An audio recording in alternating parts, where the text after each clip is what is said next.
ಈ ಸಮಯದಲ್ಲಿ ನಾವೆಲ್ಲರೂ ಕಣ್ಣುಗಳು ಮುಚ್ಚಿದವರಾಗಿ ದೇವರ ಪ್ರಸನ್ನತೆ ನಮ್ಮ ಮಧ್ಯದಲ್ಲಿ ಇಳಿದು ಬರುವಂತೆ, ಈ ಆರಾಧನೆಯನ್ನು ದೇವರು ತಾನೇ ಆಶೀರ್ವದಿಸಿಕೊಡುವಂತೆ ನಾವೆಲ್ಲರೂ ಭಯ ಭಕ್ತಿ ಉಳ್ಳವರಾಗಿ ಕಣ್ಣುಗಳನ್ನು ಮುಚ್ಚಿದವರಾಗಿ ಹೃದಯದ ಅಂತರಾಳದಿಂದ ನಾವು ದೇವರನ್ನು ದೃಷ್ಟಿಸಿ ನಾವು ನೋಡೋಣ.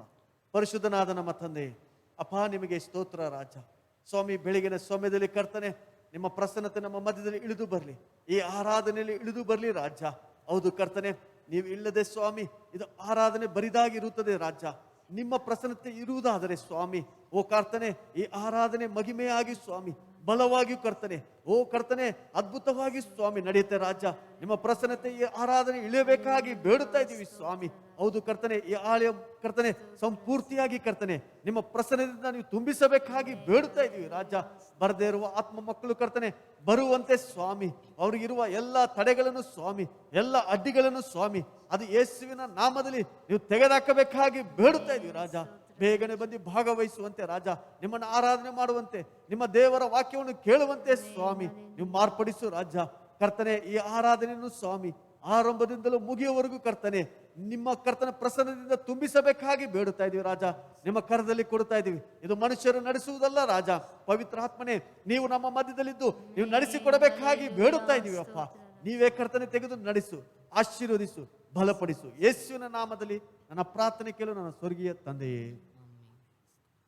ನಾವು ಸಹ ಎಲ್ಲರೂ ಕಣ್ಣುಗಳನ್ನು ಮುಚ್ಚಿದವರಾಗಿ ನಮ್ಮ ಮಧ್ಯದಲ್ಲಿ ಗಿರೀಶ್ ಅವರು ಬಂದು ದೇವರನ್ನು ಆರಾಧನೆ ಮಾಡಬೇಕಾದ ಅವ್ರ ಜೊತೆ ಸೇರಿ ನಾವು ಸಹ ಆರಾಧನೆ ಮಾಡೋಣ. ನಾವೆಲ್ಲರೂ ಪ್ರಾರ್ಥನೆ ಮುಖಾಂತರವಾಗಿ ನಾವು ಇರೋಣ.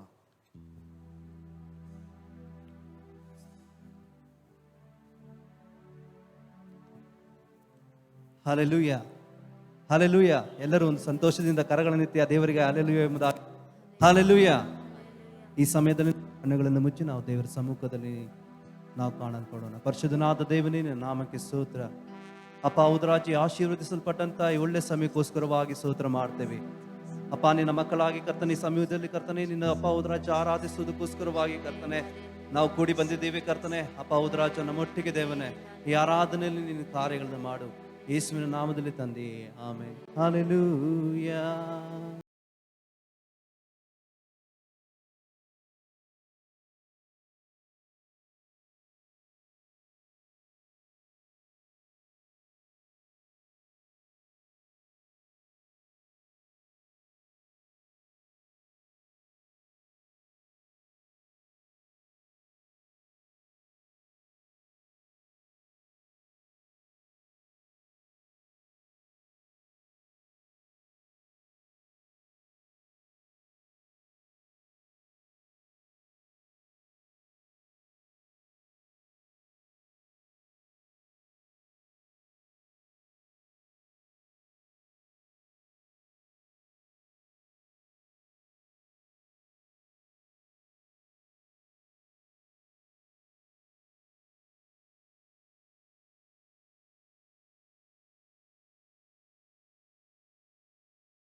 My Savior.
and I will worship you with all of my heart.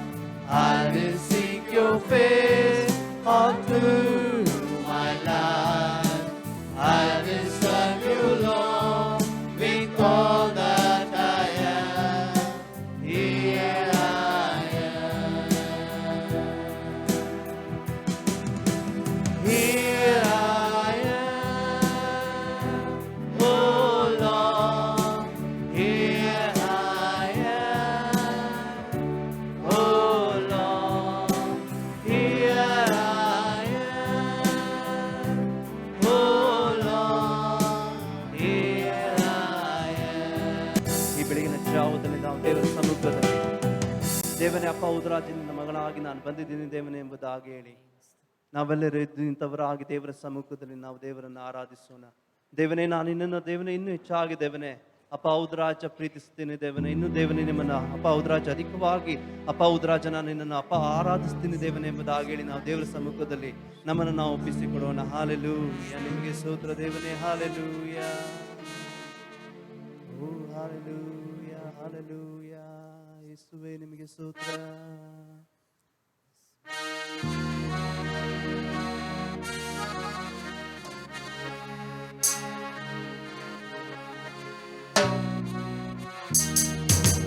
ನಿನ್ನಂತ ದೇವರು ಯಾರೂ ಇಲ್ಲ, ನಿನ್ನ ಹಾಗೆ ಪ್ರೀತಿಸುವವರು ಒಬ್ಬರೂ ಇಲ್ಲ. ನಿನ್ನಂತ ದೇವರು ಯಾರೂ ಇಲ್ಲ, ನಿನ್ನ ಹಾಗೆ ಪ್ರೀತಿಸುವವರು ಒಬ್ಬರೂ ಇಲ್ಲ. ಏಸಯ್ಯ ಏಸಯ್ಯ, ನೀನಿಲ್ಲದೆ ನಾನಿಲ್ಲಯ್ಯ. ಏಸಯ್ಯ ಏಸಯ್ಯ, ನೀನಿಲ್ಲದೆ ನಾನಿಲ್ಲಯ್ಯ. ನಿನ್ನಂತ ದೇವರು ಯಾರೂ ಇಲ್ಲ, ನಿನ್ನ ಹಾಗೆ ಪ್ರೀತಿಸುವವರು ಒಬ್ಬರೂ ಇಲ್ಲ. ನಿನ್ನಂತ ದೇವರು ಯಾರೂ ಇಲ್ಲ, ನಿನ್ನ ಹಾಗೆ ಪ್ರೀತಿಸುವವರು ಒಬ್ಬರೂ ಇಲ್ಲ. ಪಾಪದ ಮರಣದಲ್ಲಿ ಇದ್ದಂತ ನನ್ನ ಪ್ರೀತಿ ಮಾಡಿ ಪ್ರಾಣ ಕೊಟ್ಟು ಬದುಕಿಸಿದೆ ದೇವ. ಪಾಪದ ಮರಣದಲ್ಲಿ ಇದ್ದಂತ ನನ್ನ ಪ್ರೀತಿ ಮಾಡಿ ಪ್ರಾಣ ಕೊಟ್ಟು ಬದುಕಿಸಿದೆ ದೇವ. ನಿನ್ನ ಕೃಪೆ ಶಾಶ್ವತ ಎಂದೆಂದು ದೇವ. ನಿನ್ನ ಕೃಪೆ ಶಾಶ್ವತ ಎಂದೆಂದು ದೇವ. ನಿನ್ನ ಪ್ರೀತಿಯಿಂದ ನಾನು ಜೀವಿಸುವೆ ದೇವ. ನಿನ್ನ ಪ್ರೀತಿಯಿಂದ ನಾನು ಜೀವಿಸುವೆ ದೇವ. ಏಸಯ್ಯ ಏಸಯ್ಯ, ನೀನಿಲ್ಲದೆ ನಾನಿಲ್ಲಯ್ಯ. ಏಸಯ್ಯ ಏಸಯ್ಯ, ನೀನಿಲ್ಲದೆ ನಾನಿಲ್ಲಯ್ಯ.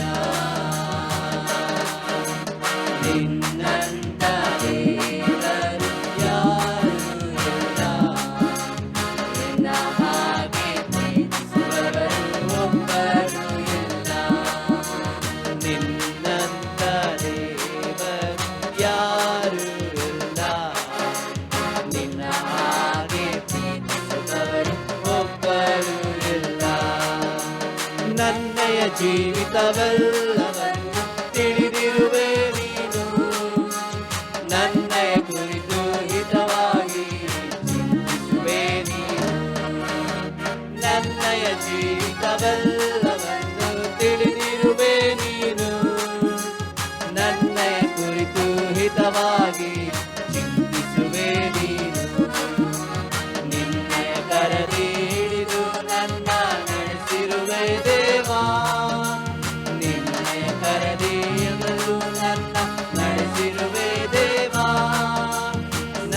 ಸಹಾಯ ನನ್ನ ಬಂಡೆ ನೀನೇ యేసయ్య. ನನ್ನ ಸಹಾಯ ನನ್ನ ಬಂಡೆ ನೀನೇ యేసయ్య. యేసయ్య యేసయ్ಯ ಇಲ್ಲದೆ ನಾನಿಲ್ಲಯ್ಯ. యేసయ్య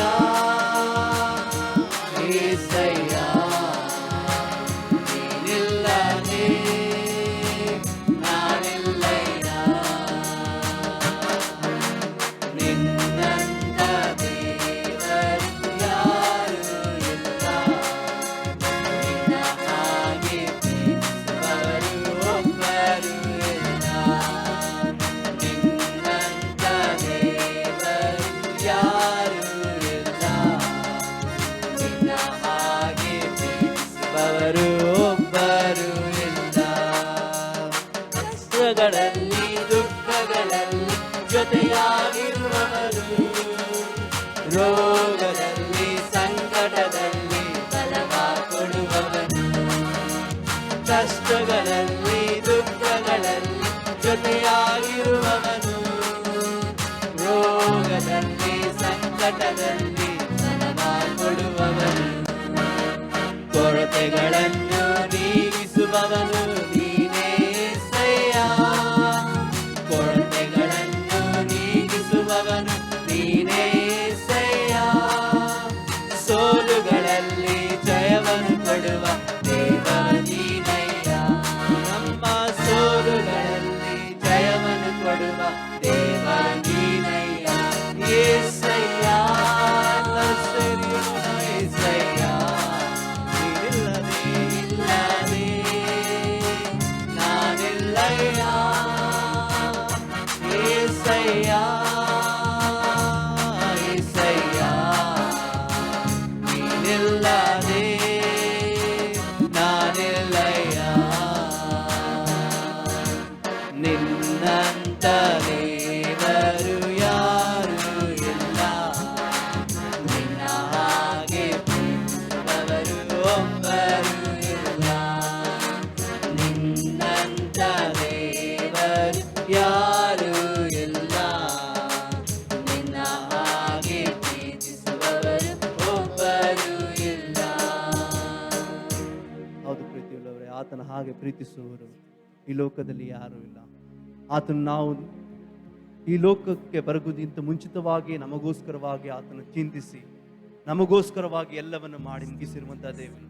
ಆ ಕಲ್ವಾರಿಯಲ್ಲಿ ನಮಗೋಸ್ಕರವಾಗಿ ಎಲ್ಲವನ್ನು ಆತನು ಜಯಿಸಿರುವಂತಹ ದೇವನು. ಆ ಜಯದಲ್ಲಿ ನಾವು ಈ ವೇಳೆ ಜೀವಿಸುತ್ತಾ ಇದ್ದೇವೆ.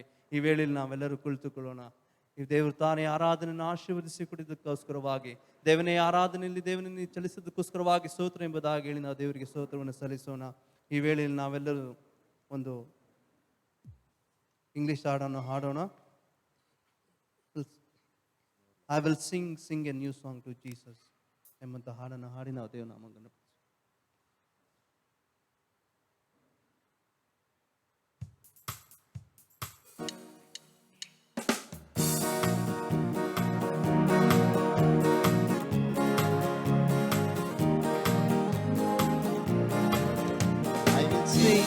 Sing a new song to Jesus, celebrate His name. I will sing and glorify and celebrate the King. I will sing a new song to Jesus, celebrate His name. I will sing and glorify and celebrate the King. He washed me by His blood. He healed me by His strength. He healed me by His blood. He healed me by His strength. He comforted me through His word. He comforted me through His word. He strengthened me by His Spirit. He strengthened me by His Spirit. I will sing a new song to Jesus, celebrate His name. I will sing and glorify and celebrate the King. sing a new song to Jesus, celebrate His name. I will sing and glorify, celebrate the King. I will cling to Thee, I will trust in Thee, I will cling to Thee, I will trust in Thee. You fill my heart with peace, you fill my heart with peace. You bless me all my life, you bless me all my life. I will sing a new song to Jesus, celebrate His name. I will sing and glorify and celebrate the King. I will sing a new song to Jesus, celebrate His name. I will sing and glorify and celebrate the King. Wonderful are you, Lord, Counselor are you, Lord. Wonderful are you, Lord, Counselor are you, Lord. Almighty God forever, Almighty God forever. King and Lord of Lords, you King and Lord of Lords. I will sing a new song to Jesus, celebrate His name. I will sing and glorify and celebrate the King. I will sing a new song to Jesus, celebrate His name. I will sing and glorify and celebrate the King. ದೇವರ ಸಂದೇಶವನ್ನು ನಮ್ಮ ಬಟ್ಟಿಗೆ ಮಾತಾಡುವಂತೆ ನಾವೆಲ್ಲರೂ ಕಣ್ಣುಗಳು ಮುಚ್ಚಿದವರಾಗಿ ನಾವು ಪ್ರಾರ್ಥನೆ ಮಾಡೋಣ. ಪರಿಶುದ್ಧನಾದ ನಮ್ಮ ತಂದೆ, ಅಪ್ಪ ನಿಮಗೆ ಸ್ವಾಮಿ, ಈ ಸಮಯದಲ್ಲಿ ಕರ್ತನೆ ಬೋಧಕರನ್ನು ಕರ್ತನೆ ನೀನು ಮಾತಾಡು ಸ್ವಾಮಿ. ನಿಮ್ಮ ಮಾತುಗಳು ಹೊರಟು ಬರಲಿ ಸ್ವಾಮಿ. ನಿಮ್ಮ ಮಾತುಗಳು ಕರ್ತನೆ ಅದು ಮಾತಾಗಿ ಇಲ್ಲದಂತೆ ಸ್ವಾಮಿ, ಬೆಂಕಿಯಾಗಿ ಕರ್ತನೆ ಒಬ್ಬೊಬ್ಬರ ಹೃದಯದಲ್ಲಿ ಕರ್ತನೆ ಅತ್ತಿ ಉರಿಯುವಂತೆ ಸ್ವಾಮಿ. ಕರ್ತನೆ ಅವ್ರನ್ನ ಅಭಿಷೇಕದಿಂದ ನೀವು ತುಂಬಿಸಬೇಕಾಗಿ ಬೇಡುತ್ತಾ ಇದೀವಿ ರಾಜ. ನೀವು ಮಾತಾಡು ಸ್ವಾಮಿ. ಹೌದು ಕರ್ತನೆ, ಅನೇಕರು ಸೋತು ಹೋಗಿ ಬಳಲಿ ಹೋಗಿ ಕರ್ತನೆ ಕರ್ತನೆ ದೇವರನ್ನೊಟ್ಟಿಗೆ ಮಾತಾಡ್ತಾರ, ವಾಕ್ಯನೊಟ್ಟಿಗೆ ಮಾತಾಡುತ್ತಾ ಎಂಬುದಾಗಿ ಹೇಳಿ ಕರ್ತನೆ ನಾನಾ ರೀತಿಯಾಗ ಕರ್ತನೆ ಪ್ರಶ್ನೆಗಳನ್ನು ಹಾಕೊಂಡು ಬಂದಿರಬಹುದು ಸ್ವಾಮಿ. ಅವ್ರಿಗೆ ಕರ್ತನೆ ಬೇಕಾಗಿರೋ ರೀತಿಯಲ್ಲಿ ಕರ್ತನೆ ನಿಮ್ಮ ಮಾತುಗಳು ಹೊರಟು ಬರಲಿ ಅಪ್ಪ. ಅವ್ರನ್ನ ಸಂತೈಸುವಂತೆ, ಅವ್ರನ್ನ ಬಲಪಡಿಸುವಂತೆ, ಅವ್ರನ್ನ ಧೈರ್ಯಪಡಿಸುವಂತೆ ರಾಜ ನಿಮ್ಮ ಮಾತುಗಳು ಕರ್ತನೆ ಹೊರಟು ಬರಬೇಕಾಗಿ ಬೇಡುತ್ತಾ ಇದ್ದೀವಿ ಸ್ವಾಮಿ. ಹೌದು ಕರ್ತನೆ, ಸತ್ತಂತ ಮನುಷ್ಯರನ್ನು ಕರ್ತನೆ ಎಬ್ಬರಿಸುವ ದೇವರು, ನಿಮ್ಮ ಮಾತು ಜೀವ ಕೊಡುವ ದೇವರಾಗಿದೆ ಸ್ವಾಮಿ. ಅಪ್ಪ ನೀನು ಸ್ವಾಮಿ ಬೋಧಕರನ್ನು ಮರೆಮಾಚಿ ನೀನು ಮಾತಾಡು ಸ್ವಾಮಿ. ನೀನು ಕರ್ತನೆ ಬಲದಿಂದ ತುಂಬಿಸಬೇಕಾಗಿ ಬೇಡುತ್ತಾ ಇದ್ದೀವಿ ಸ್ವಾಮಿ. ಅಪ್ಪ ನೀವು ತೆಗೆದು ನಡೆಸು ರಾಜ, ನೀವು ತೆಗೆದು ನಡೆಸು ಸ್ವಾಮಿ. ನೀವು ನಡೆಸ್ತಿರಲ್ಲ, ಅದಕ್ಕಾಗಿ ಸ್ತೋತ್ರ. ಎಲ್ಲವನ್ನು ನಿಮ್ಮ ಕರದಲ್ಲಿ ಕೊಡ್ತೀನಿ ಯೇಸುವಿನ ನಾಮದಲ್ಲಿ ನನ್ನ ಪ್ರಾರ್ಥನೆ ಕೇಳು ನನ್ನ ತಂದೆಯೇ. ಈಗ ಸಂದೇಶಕ್ಕಾಗಿ ನಾವು ಕರಗಳನ್ನು ತಟ್ಟಿ ನಮ್ಮ ಬೋಧಕರನ್ನು ಬರಮಾಡೋಣ.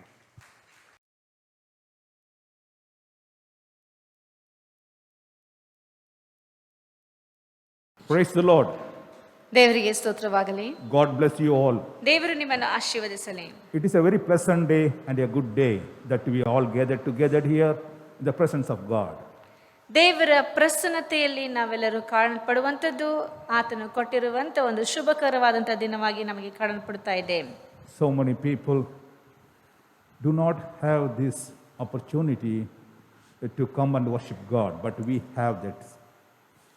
ಅನೇಕ ಜನರಿಗೆ ಈ ರೀತಿಯಾಗಿ ದೇವರ ಸನ್ನಿಧಾನದಲ್ಲಿ ಬಂದು ಆತನನ್ನು ಆರಾಧಿಸುವಂಥ ಸೌಭಾಗ್ಯವು ದೊರೆತಿಲ್ಲ, ಆದರೆ ನಮಗೆ ಆ ಸೌಭಾಗ್ಯವನ್ನು ದೇವರು ಕೊಟ್ಟಿದ್ದಾನೆ.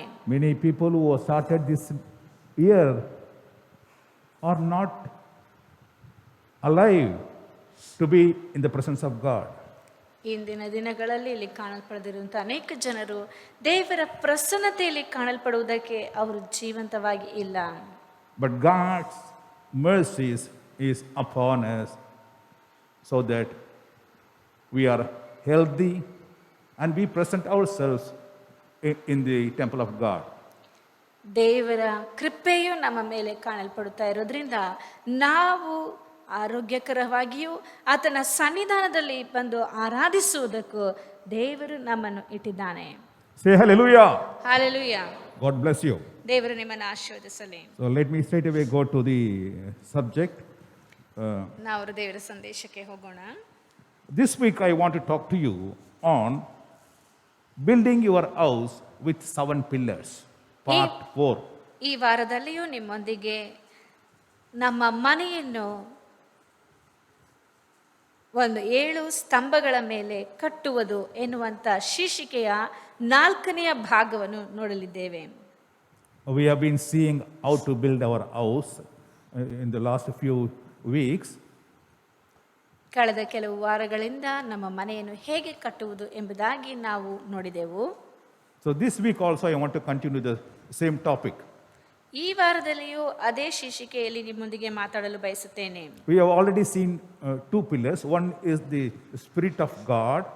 Another is the wisdom of God. ನಾವು ಈಗಾಗಲೇ 2 ಸ್ತಂಭಗಳನ್ನು ಕುರಿತಾಗಿ ನೋಡಿದೆವು. ಮೊದಲನೆಯದಾಗಿ ದೇವರ ಆತ್ಮನು, ನಂತರ ಇರುವಂಥದ್ದು ಜ್ಞಾನದ ಆತ್ಮನು ಎನ್ನುವಂಥದ್ದು. So this week I want to talk to you on the spirit of understanding. This is yet another pillar which you require to build the house. ಈ ವಾರದಲ್ಲಿ ನಾವು ಇನ್ನೊಂದು ಸ್ತಂಭವನ್ನು ಕುರಿತಾಗಿ ನೋಡಲಿದ್ದೇವೆ.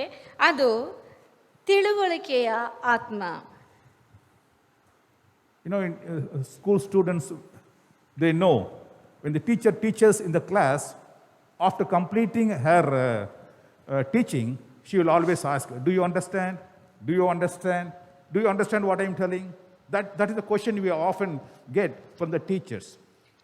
ನಾವು ಶಾಲೆಗಳಲ್ಲಿ ನೋಡಬೇಕಾದರೆ ಅಧ್ಯಾಪಕರು ಅವರು ಹೇಳಿಕೊಟ್ಟ ನಂತರ ಅವರು ಪಾಠ ಮುಗಿಸಿದ ಮೇಲೆ ಕೇಳ್ತಾರೆ ಮಕ್ಕಳನ್ನ ನೋಡಿ, ನಿಮಗೆ ಇದು ಅರ್ಥ ಆಯ್ತಾ, ಅರ್ಥ ಆಯ್ತಾ, ಅರ್ಥ ಆಗ್ತಾ ಇದೆಯಾ ಅಂತ ಪ್ರತಿ ಬಾರಿ ಅವರು ಪ್ರಶ್ನಿಸುವುದನ್ನು ನಾವು ಕೇಳಿಸಿಕೊಳ್ತೇವೆ.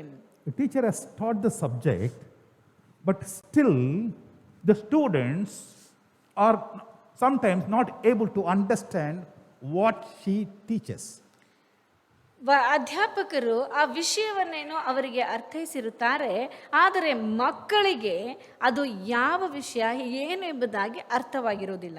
Sometimes the students, when they give a test or examination, they don't even understand the question itself. ಕೆಲವು ವೇಳೆಗಳಲ್ಲಿ, ಕೆಲವು ಸಮಯಗಳಲ್ಲಿ ಮಕ್ಕಳಿಗೆ ಪರೀಕ್ಷೆಯನ್ನು ಕೊಡುವಾಗ ಕೆಲವು ಮಕ್ಕಳು ಆ ಪ್ರಶ್ನೆ ಏನೆಂದೇ ಅವರಿಗೆ ಅರ್ಥ ಆಗಿರೋದಿಲ್ಲ. When they come out, then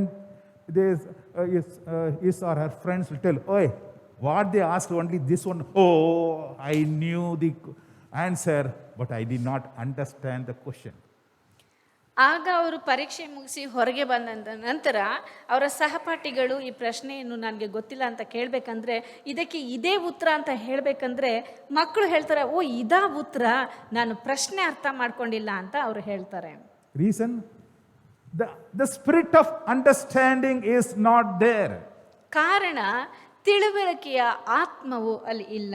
You may be having a map in your hand, but if you do not understand the map itself, what is the use? ಒಂದು ವೇಳೆ ನಿಮ್ಮ ಕೈಯಲ್ಲಿ ನಕ್ಷೆ ಇರಬಹುದು, ಆದರೆ ಆ ನಕ್ಷೆಯನ್ನು ನಾವು ಅರ್ಥ ಮಾಡಿಕೊಳ್ಳುವುದಕ್ಕೆ ಸಾಧ್ಯವಾಗದೇ ಇರುವಾಗ ಅದರಿಂದ ಪ್ರಯೋಜನವೇನು? The trainer may train you with all sorts of things, but if you don't understand what he trains, like a car driving, you see, the driver will say, you have to first, there is a brake, there is a clutch, there is acceleration. If you don't understand what is the purpose of acceleration, what is the purpose of brake, and what is the purpose of clutch, if you don't understand that, you cannot drive your car. ಒಂದು ವೇಳೆ car ತರಬೇತಿ ನೀಡುವಂಥವರು ಅದನ್ನು ಈ ರೀತಿಯಾಗಿ ಚಲಿಸಬೇಕು, ಈ ರೀತಿಯಾಗಿ accelerator, break ಇದನ್ನೆಲ್ಲ ಮಾಡಬೇಕೆಂದು ಹೇಳಬೇಕಂದ್ರೆ ಅದನ್ನು ಮಾಡುತ್ತಿರುವಂಥ ವ್ಯಕ್ತಿಗೆ ಆಕ್ಸಿಲೇಟ್ರ್ ಅಂದರೆ ಏನು, ಕ್ಲಚ್ ಅಂದರೆ ಏನು, ಬ್ರೇಕ್ ಅಂದರೆ ಏನು, ಅದರಿಂದ ಏನು ಪ್ರಯೋಜನ ಎಂದು ಗೊತ್ತಿಲ್ಲದೇ ಇದ್ದರೆ ಅವರು ಹೇಳಿಕೊಡುವಂಥ ಪಾಠವೆಲ್ಲ ವ್ಯರ್ಥವೇ ಆಗುತ್ತದೆ. There's one incident in Bible that we can read in Acts chapter 8 verse 30. There's an incident, Acts chapter 8 verse 30. It says, Philip ran up to it and heard him reading the prophet Isaiah. out loud. Philip asked, "Do you understand what you are reading?" ಅದನ್ನೇ ಅಪೊಸ್ತಲರ ಕೃತ್ಯಗಳು 8ನೇ ಅಧ್ಯಾಯ 30ನೇ ವಾಕ್ಯದಲ್ಲಿ ಹೇಳಲ್ಪಟ್ಟಿದೆ. ಈ ರೀತಿಯಾದಂಥ ಒಂದು ಘಟನೆಯು ಫಿಲಿಪ್ಪನು ಓಡಿ ಹೋಗಿ ಆ ಮನುಷ್ಯನು ಯೆಶಾಯ ಪ್ರವಾದಿಯ ಗ್ರಂಥವನ್ನು ಓದುತ್ತಿರುವುದನ್ನು ಕೇಳಿ, ಎಲೈ, ನೀನು ಓದುವುದು ನಿನಗೆ ತಿಳಿಯುತ್ತದೋ ಅಂತ ಕೇಳ್ತಾನೆ. You know, one person was sitting in his chariot and he was reading the Bible. The Bible is full of wisdom. And he was reading Isaiah chapter. And he was reading aloud. So it means he has the wisdom, the Bible in his hand. Was reading. All that fine. But he did not understand. That's why Philip asked him, "Do you understand what you are reading?" He said, "Sir, I don't understand anything what is written. What the prophet is saying, I don't understand. Unless someone reveals this to me, how do I understand?" ಇಲ್ಲಿ ಒಬ್ಬ ವ್ಯಕ್ತಿಯು ತನ್ನ ರಥದಲ್ಲಿ ಕುಳಿತುಕೊಂಡು ಯೆಶಾಯನ ಪ್ರವಾದನ ಗ್ರಂಥವನ್ನು ಓದುತ್ತಾ ಇದ್ದಾನೆ. ಓದುವುದು ಮಾತ್ರವಿಲ್ಲದೆ ಗಟ್ಟಿಯಾಗಿ ಓದುತ್ತಾ ಇದ್ದಾನೆ. ಹಾಗಾದರೆ ಇವನಿಗೆ ತನ್ನ ಕೈಯಲ್ಲಿ ಒಂದು ಜ್ಞಾನದ ಒಂದು ಖಜಾನೆಯೇ ಉಂಟು. ಅದನ್ನು ಅವನಿಗೆ ಓದೋದಕ್ಕೂ ಬರುತ್ತೆ. ಆದರೆ ಇವನ ಒಂದು ಕೊರತೆ ಏನೇನು ಹೇಳುವುದಾದರೆ ಅವನಿಗೆ ಓದುತ್ತಿರುವುದು ಏನು ಎಂಬುದಾಗಿ ಅರ್ಥವಾಗುತ್ತಿಲ್ಲ. ಆಗ ಫಿಲಿಪ್ಪನು ಹೋಗಿ ಕೇಳುತ್ತಾನೆ, ಅಯ್ಯ, ನೀವು ಸತ್ಯವೇದವನ್ನು ಓದುತ್ತಾ ಇದ್ದೀರಾ, ನೀವು ಏನು ಓದ್ತಾ ಇದ್ದೀರಾ ಅಂತ ನಿಮಗೆ ಅರ್ಥ ಆಗತ್ತಾ ಅಂತ ಕೇಳಬೇಕಂದ್ರೆ ಆ ಫಿಲಿಪ್ಪನಿಗೆ ಹೇಳುವಂಥ ಮಾತು, ನನಗೆ ಬೇರೆ ಯಾರಾದರೂ ಓದಿ ನನಗೆ ತಿಳಿಸದ ಹೊರತು, ಇದರ ಅರ್ಥವನ್ನು ನನಗೆ ತಿಳಿಸದ ಹೊರತು ಇದರ ಅರ್ಥ ಏನು ಅಂತ ನನಗೆ ಗೊತ್ತಿಲ್ಲ ಎಂಬುದಾಗಿ ಆತನು ಹೇಳುವುದನ್ನು ನಾವು ನೋಡುತ್ತೇವೆ. ಹಾಗಾದರೆ ಅವನು ಆ ಸತ್ಯವೇದವನ್ನು, ಯೆಶಾಯನ ಪ್ರವಾದನ ಗ್ರಂಥ, ಜ್ಞಾನದಿಂದ ತುಂಬಿರುವಂಥ ಗ್ರಂಥವನ್ನು ಓದುವುದರಿಂದ ಪ್ರಯೋಜನವೇನು? We also read our Bible day and day out, but how many of us understand the real meaning? And mind you, the meaning of each and every word in the Bible changes according to the situation of that person. ನಮ್ಮ ಕೈಯಲ್ಲಿಯೂ ಸತ್ಯವೇದ ಉಂಟು. ನಾವು ಹಗಲಿರುಳು ಅದನ್ನು ಓದುತ್ತಾ ಇರುತ್ತೇವೆ. ಆದರೆ ಆ ಒಂದು ವಾಕ್ಯದ ಅರ್ಥವನ್ನು ಹೇಗೆ ಮಾಡಿಕೊಳ್ಳುವುದು? ಯಾಕೆಂದರೆ ಸತ್ಯವೇದದ ಪ್ರತಿಯೊಂದು ವಾಕ್ಯದಲ್ಲಿಯೂ ಪ್ರತಿಯೊಂದು ಪದದಲ್ಲಿಯೂ ವಿಶೇಷವಾದಂಥ ಅಗಾಧವಾದಂಥ ಅರ್ಥ ಉಂಟು. ಆ ಒಂದು ಅರ್ಥವು ಪ್ರತಿಯೊಬ್ಬ ವ್ಯಕ್ತಿಗೂ ಕಾಲಕ್ಕೂ ಸಮಯಕ್ಕೂ ತಕ್ಕಂತೆ ಬದಲಾಗುವಂಥ ಒಂದು ಅರ್ಥವಾಗಿಯೂ ದೇವರ ವಾಕ್ಯವಾಗಿಯೂ ಕಾಣಲ್ಪಡ್ತಾ ಇದೆ.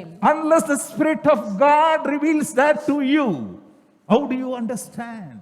ದೇವರ ಆತ್ಮನು ನಿಮಗೆ ಅದನ್ನು ತಿಳಿಸದ ಹೊರತು ನೀವು ಅದನ್ನು ಹೇಗೆ ಅರ್ಥ ಮಾಡಿಕೊಳ್ಳುವುದಕ್ಕೆ ಸಾಧ್ಯ ಉಂಟು? So understanding means comprehension or getting a grip of the situation or grasping it or putting together.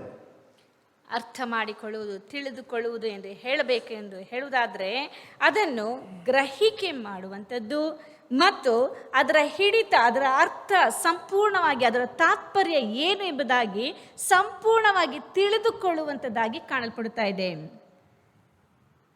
In Hosea chapter 4 verse 14 says, "People that do not understand shall fall. People with no understanding will fall."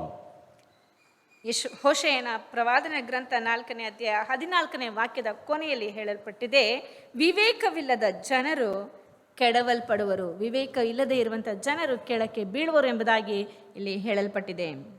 He may be a man of wisdom, but if he doesn't have the spirit of understanding, he will fall. ಒಂದು ವೇಳೆ ನಿನಗೆ ಅನೇಕ ಜ್ಞಾನದಿಂದ ನೀನು ತುಂಬಿರಬಹುದು, ಆದರೆ ನೀನು ಅರ್ಥವನ್ನು ತಿಳಿಯದೆ, ತಿಳುವಳಿಕೆ ಎನ್ನುವುದು ನಿನಗೆ ಇಲ್ಲದೆ ಇರುವಾಗ ನೀನು ಕೆಳಕ್ಕೆ ಬೀಳುವಿ. People should not, mix things. Wisdom is different. Understanding is different. Knowledge is different. ಜನರು ಇದನ್ನು ಸರಿಯಾಗಿ ಅರ್ಥ ಮಾಡಿಕೊಳ್ಳಬೇಕು. ಜ್ಞಾನ ವಿವೇಕ ಮತ್ತು ತಿಳುವಳಿಕೆ ಇದು ಮೂರು ಬೇರೆಯಾಗಿ ಕಾಣಲ್ಪಡುತ್ತಾ ಇದೆ. You read Proverbs chapter 24, verses 3 to 4. It very clearly says, Proverbs 24, verse 3 to 4, it says, through wisdom is a house builded. By understanding it is established, and by knowledge shall all the chambers are filled. ಜ್ಞಾನೋಕ್ತಿಗಳು 24ನೇ ಅಧ್ಯಾಯ 3-4 ವಾಕ್ಯಗಳಲ್ಲಿ ಹೇಳಲ್ಪಟ್ಟಿದೆ, ಮನೆಯನ್ನು ಕಟ್ಟುವುದಕ್ಕೆ ಜ್ಞಾನವೇ ಸಾಧನ, ಅದನ್ನು ಸ್ಥಿರಪಡಿಸುವುದಕ್ಕೆ ವಿವೇಕವೇ ಆಧಾರ, ಅದರ ಕೋಣೆಗಳನ್ನು ಅಮೂಲ್ಯವಾದ ಎಲ್ಲ ಇಷ್ಟ ಸಂಪತ್ತಿನಿಂದ ತುಂಬಿಸುವುದಕ್ಕೆ ತಿಳುವಳಿಕೆಯೇ ಉಪಕರಣ. With wisdom you build your house, ನಾವು ಜ್ಞಾನದಿಂದ ಮನೆಯನ್ನು ಕಟ್ಟುತ್ತೇವೆ, but you secure, you establish that building by understanding only. ವಿವೇಕದಿಂದ ಮಾತ್ರವೇ ಆ ಮನೆಯನ್ನು ಸ್ಥಿರಪಡಿಸುವುದು ಸ್ಥಾಪಿಸುವುದು ಸಾಧ್ಯವಾಗುತ್ತದೆ. And knowledge is inside decoration.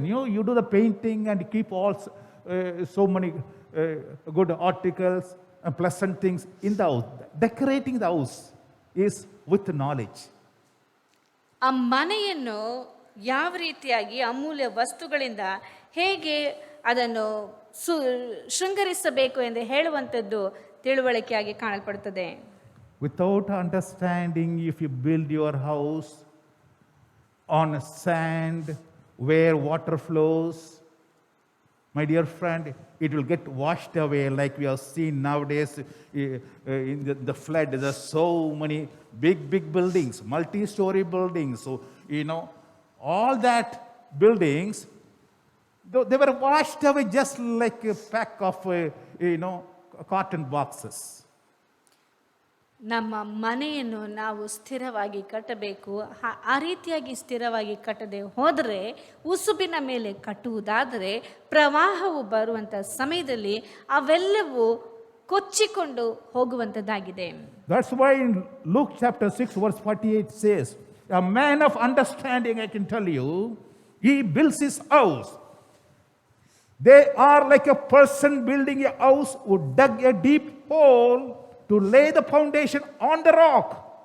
When flood came, the flood waters pushed against the house but could not shake it because it is highly secured, because it had been founded on the rock. ಇಲ್ಲಿ ಲೂಕನು ಬರೆದ ಸುವಾರ್ತೆ 6ನೇ ಅಧ್ಯಾಯ 48ನೇ ವಾಕ್ಯದಲ್ಲಿ ಮನೆಯನ್ನು ಕಟ್ಟುವಂಥವನನ್ನು ಕುರಿತಾಗಿ ಹೇಳಲ್ಪಟ್ಟಿದೆ. ಅವನು ಆಳವಾಗಿ ಅಗೆದು ಬಂಡೆಯ ಮೇಲೆ ಅಸ್ತಿವಾರವನ್ನು ಹಾಕಿ ಮನೆ ಕಟ್ಟಿದವನಿಗೆ ಸಮಾನನು. ಹೊಳೆ ಬಂದು ಪ್ರವಾಹವು ಆ ಮನೆಗೆ ಬಡಿದಾಗ್ಯೂ ಅದು ಚೆನ್ನಾಗಿ ಕಟ್ಟಿದ್ದರಿಂದ ಆ ಪ್ರವಾಹವು ಅದನ್ನು ಅಲ್ಲಾಡಿಸಲಾರದೆ ಹೋಯಿತು. So first of all, you must have the understanding of the ground on which you are building your house. You can't just go and build your house in any ground. You must see the soil strength. That is why people, when they put a big building, they go for a soil test, how much it can withstand, whether it can be secured there or in one flood it will just get washed away. You should have understanding. Unless you have an understanding, your life will be washed away. ಮನೆಯನ್ನು ಕಟ್ಟುವಂಥವರು ಅವರು ಯಾವ ರೀತಿಯಾಗಿ ಎಲ್ಲಿ ಮನೆಯನ್ನು ಕಟ್ಟುತ್ತಾರೆ ಎನ್ನುವಂಥ ಒಂದು ತಿಳುವಳಿಕೆಯು ಅವರಲ್ಲಿ ಕಾಣಲ್ಪಡಬೇಕು. ಒಬ್ಬ ಮನುಷ್ಯನು ಮನೆಯನ್ನು ಕಟ್ಟಬೇಕಾದ್ರೆ ಆ ಒಂದು ಮಣ್ಣು, ಅದರ ಒಂದು ಕೆಳಗಿರುವಂಥ ಹಿಡಿತವು ಎಷ್ಟರ ಮಟ್ಟಿಗಿದೆ ಎಂಬುದಾಗಿ ಪರೀಕ್ಷಿಸಿ ಅದರ ಮೇಲೆ ಮನೆಯನ್ನು ಕಟ್ಟುತ್ತಾನೆ. ಇಲ್ಲವಾದರೆ ಒಂದು ಪ್ರವಾಹ ಬಂದರೆ ಮನೆ ಕೊಚ್ಚಿಕೊಂಡು ಹೋಗುತ್ತದೆ. ಅದೇ ರೀತಿಯಾಗಿ ನಮ್ಮ ಜೀವಿತವು ಸಹ ಅದು ಸರಿಯಾದ ರೀತಿಯಲ್ಲಿ ಕಟ್ಟಲ್ಪಡಬೇಕು, ಇಲ್ಲವಾದರೆ ಅದು ಕೊಚ್ಚಿಕೊಂಡು ಹೋಗುತ್ತದೆ. God himself, you see, says, Proverbs chapter 3 verse 19 says, by wisdom Lord laid the earth foundation, but by understanding he set the heavens in places. He set the heavens in places, sun in one place, moon in one place, and other stars in different places. All these things he has established by understanding. ಇಲ್ಲಿ ದೇವರ ವಾಕ್ಯದಲ್ಲಿ ಹೇಳಲ್ಪಟ್ಟಿದೆ, ಜ್ಞಾನೋಕ್ತಿಗಳು 3ನೇ ಅಧ್ಯಾಯ 19-20ನೇ ವಾಕ್ಯದಲ್ಲಿ, ಯೆಹೋವನು ಜ್ಞಾನದ ಮೂಲಕ ಭೂಮಿಯನ್ನು ಸ್ಥಾಪಿಸಿ ವಿವೇಕದ ಮುಖಾಂತರ ಆಕಾಶ ಮಂಡಲವನ್ನು ಸ್ಥಿರಪಡಿಸಿದನು. ಭೂಮಿಯ ಕೆಳಗಣ ಸಾಗರವು ಒಡೆದದ್ದಕ್ಕೂ ಆಕಾಶದ ಇಬ್ಬನಿಯನ್ನು ಸೇರಿಸುವುದಕ್ಕೂ ಆತನ ತಿಳುವಳಿಕೆಯೇ ಸಾಧನ. ಹಾಗಾದರೆ ಆತನು ಅಲ್ಲಲ್ಲಿ ಯಾವ್ಯಾವ ನಕ್ಷತ್ರ, ಆಕಾಶದಲ್ಲಿ ಕಾಣಲ್ಪಡುವಂಥ ಸೂರ್ಯ ಚಂದ್ರರು ಯಾವ ರೀತಿಯಾಗಿ ಎಲ್ಲಿ ಇರಬೇಕೆಂಬುದಾಗಿ ಆತನು ತಿಳುವಳಿಕೆಯಿಂದ ಪ್ರತಿಯೊಂದನ್ನು ಸ್ಥಾಪಿಸಿದನು ಎಂಬುದಾಗಿ ನೋಡುತ್ತೇವೆ. So not only build your house, but you have to establish it. It should be strong enough to withstand all storms. ನಾವು ಮನೆಯನ್ನು ಕಟ್ಟುವುದು ಮಾತ್ರವಲ್ಲದೆ ಆ ಮನೆಯು ಎಲ್ಲ ರೀತಿಯಾದಂಥ ಪ್ರವಾಹದಿಂದ ಅದು ತಪ್ಪಿಸಿಕೊಂಡು ನೆಟ್ಟಗೆ ಗಟ್ಟಿಯಾಗಿ ನಿಲ್ಲುವಂಥ ರೀತಿಯಲ್ಲಿ ಕಟ್ಟಲ್ಪಡಬೇಕು. So let us see now what are the character or the scope of the understanding. What I talked about, what is understanding, but understanding is not limited to only one particular place or time or something. Its scope is so big. ನಾನು ಮೊದಲನೇದಾಗಿ ಹೇಳಿದೆನು ತಿಳುವಳಿಕೆ ಎಂದರೆ ಏನು ಎಂಬುದಾಗಿ. ಈಗ ನಾವು ನೋಡುವಂಥದ್ದು ಆ ಒಂದು ತಿಳುವಳಿಕೆಯ ವ್ಯಾಪ್ತಿಯು ಎಷ್ಟರ ಮಟ್ಟಿಗೆ, ಅದು ಈ ಕಾಲಕ್ಕೆ, ಈ ಸಮಯಕ್ಕೆ, ಈ ಕೆಲಸಕ್ಕೆ ಮಾತ್ರ ಸೀಮಿತ ಎಂಬುದಾಗಿ ಅಲ್ಲ, ಅದರ ವ್ಯಾಪ್ತಿಯು ಎಷ್ಟರ ಮಟ್ಟಿಗೆ ಇದೆ ಎಂಬುದಾಗಿ ತಿಳಿದುಕೊಳ್ಳಬೇಕು. Everything we deal with, we require understanding. ನಾವು ಮಾಡುವಂಥ ಪ್ರತಿಯೊಂದು ಕಾರ್ಯಗಳಲ್ಲಿಯೂ ತಿಳುವಳಿಕೆಯ ಅವಶ್ಯಕತೆ ಇದೆ. Whether your business, your family, anything you name it, whether your education, you require understanding. ನಾವು ಕುಟುಂಬವನ್ನು, ಸ್ನೇಹಿತರೊಂದಿಗೂ, ಜನರೊಂದಿಗೂ, ಯಾರೊಂದಿಗೂ ಸಂಪರ್ಕವನ್ನು ಮಾಡಿಕೊಳ್ಳಬೇಕಾದ್ರೆ ಮತ್ತು ನಮ್ಮ ಕುಟುಂಬವನ್ನು ನಡೆಸಬೇಕಾದ್ರೆ ವಿದ್ಯೆಗೂ ಸಹ ತಿಳುವಳಿಕೆಯ ಅವಶ್ಯಕತೆಯುಂಟು. So few of the scope of understanding I want to bring it before you. ನಿಮಗೆ ಈ ಅರ್ಥ ಮಾಡಿಕೊಳ್ಳುವುದು ಅಂದರೆ ನಮಗೆ ಗ್ರಹಿಕೆಗೆ ಬರುವಂಥ ತಿಳುವಳಿಕೆಯ ವ್ಯಾಪ್ತಿಯನ್ನು ಕೆಲವೊಂದು ನಿಮ್ಮೊಂದಿಗೆ ಹೇಳಲು ಬಯಸುತ್ತೇನೆ. The first and foremost thing is understanding the people or understanding the minds of the people whom we are dealing with.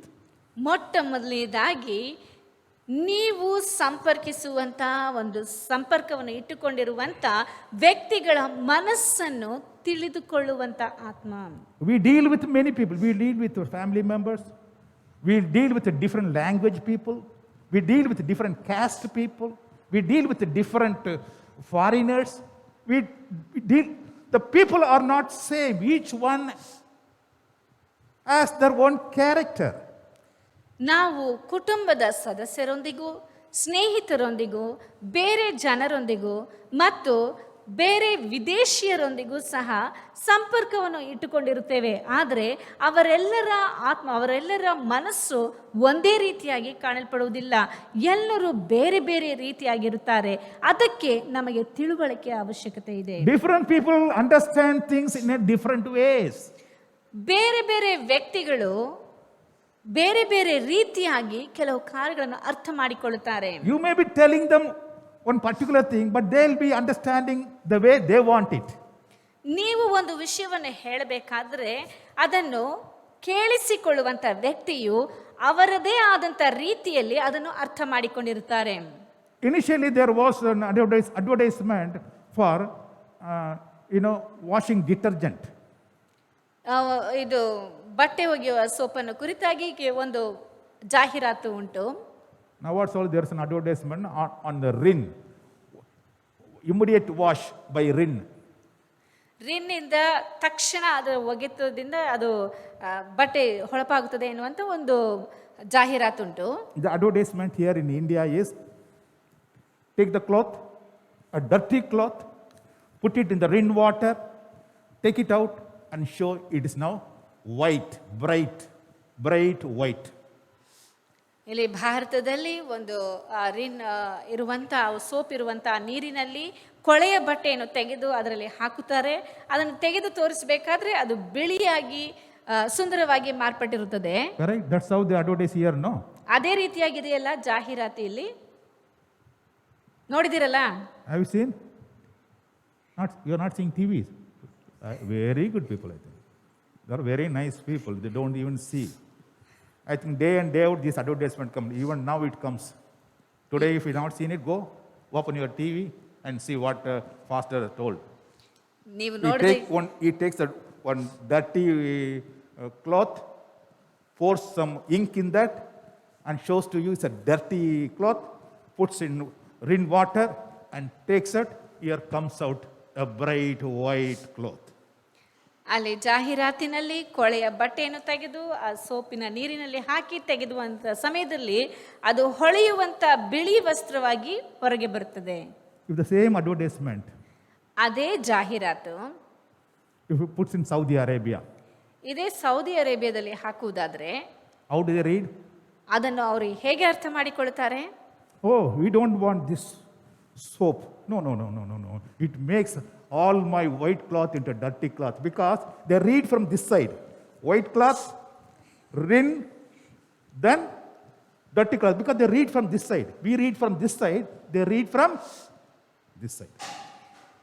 ಇದೇ ಜಾಹೀರಾತನ್ನು ಅವರ ಕಡೆ ನಾವು ಹಾಕುವುದಾದರೆ ಅವರು ಎಡಗಡೆಯಿಂದ ಓದೋದ್ರಿಂದ ಅವ್ರು ಹೇಗೆ ಅರ್ಥ ಮಾಡಿಕೊಳ್ಳುತ್ತಾರೆ? ನೀವು ಬಿಳಿ ವಸ್ತ್ರವನ್ನು ಈ ರಿನ್ನಲ್ಲಿ ಹಾಕುವುದಾದರೆ ಅದು ಕೊಳೆಯಾಗಿ ಮಾರ್ಪಡುತ್ತದೆ, ಹಾಗಾದರೆ ನಮಗೆ ಈ ಒಂದು ರಿನ್ ಬೇಕಾಗಿಲ್ಲ ಎಂಬುದಾಗಿ ಅವರು ಅರ್ಥ ಮಾಡಿಕೊಳ್ತಾರೆ. Do you understand now? Different people will understand differently. ಈಗ ಅರ್ಥ ಆಗ್ತಾ ಇದೆಯಾ? ಬೇರೆ ಬೇರೆ ವ್ಯಕ್ತಿಗಳು ಬೇರೆ ಬೇರೆ ರೀತಿಯಾಗಿ ಅರ್ಥ ಮಾಡಿಕೊಳ್ಳುತ್ತಾರೆ. To just give another example to you, ಇನ್ನೊಂದು ಉದಾಹರಣೆಯನ್ನು ನಿಮಗೆ ಕೊಡ್ತೇನೆ. a social worker wanted to reform all the drunkards, so he was organizing gathering of people to demonstrate the bad effect of liquor. ಇಲ್ಲಿ ಒಬ್ಬ ಸಮಾಜ ಸೇವಕರು ಜನರನ್ನು ಆ ಒಂದು ಮಾದಕ ವಸ್ತುಗಳ ಸೇವನೆಯಿಂದ ಅವರನ್ನು ಹೊರಗೆ ತರಬೇಕೆಂಬುದಾಗಿ ಹೇಳಿ ಅವರನ್ನೆಲ್ಲ ಸೇರಿಸಿ ಅವರಿಗೆ ಒಂದು ಡೆಮಾನ್ಸ್ಟ್ರೇಷನ್ ಮಾಡಿ ತೋರಿಸಬೇಕೆಂಬುದಾಗಿ ತಿಳಿದಿದ್ದರು. He wanted to teach the people the liquor is bad and it harms the people's life.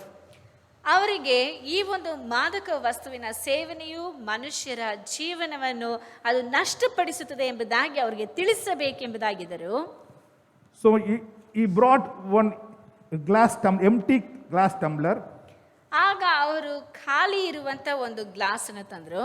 And he has taken one bottle of liquor like this and poured it into the glass tumbler. ಅವರು ಒಂದು ಕುಡಿಯುವಂತಹ ಒಂದು ಮಾದಕ ವಸ್ತುವನ್ನು ತೆಗೆದುಕೊಂಡು ಬಂದು ಮದ್ಯವನ್ನು ಆ ಒಂದು ಗ್ಲಾಸ್ನಲ್ಲಿ ಖಾಲಿ ಇರುವಂತಹ ಗ್ಲಾಸ್ನಲ್ಲಿ ಸುರಿದರು.